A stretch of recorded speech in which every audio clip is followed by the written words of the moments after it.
We are moving on the limitations of human rights. One, state of emergency. State of emergency is a governmental declaration or a rationale for temporarily suspending rights and freedom of person. Such declaration usually come during the period of civil unrest. Emergency provisions are usually entrenched in the constitution, thereby giving a legal backing to government's declaration of state of emergency. Two, conviction in court of law. Someone having been tried and found guilty of crime may be denied his rights to life or movement as the case may be. Slander, labor, and sedition. The freedom of expression and the press can be deprived if someone publish false information about another person or make statements that are untrue or tarnish the reputation of another person.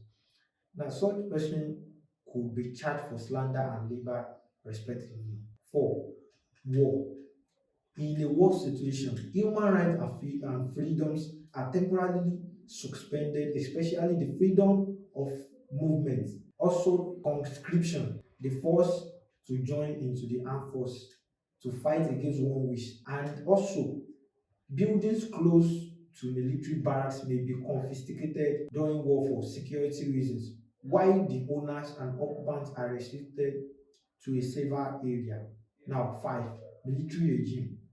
They are usually regarded as unconstitutional and undemocratic form of government because they force their way to the position of authority, that is de facto, through coup d'etat, that is a forceful and unlawful takeover of government by the military. The first thing a military government does when a coup d'etat is successful is to suspend the constitution of the state and replacing it with decrees which suppresses and subrogates the rights of man. Hence, in the military era, there is flagrant abuse of fundamental human rights.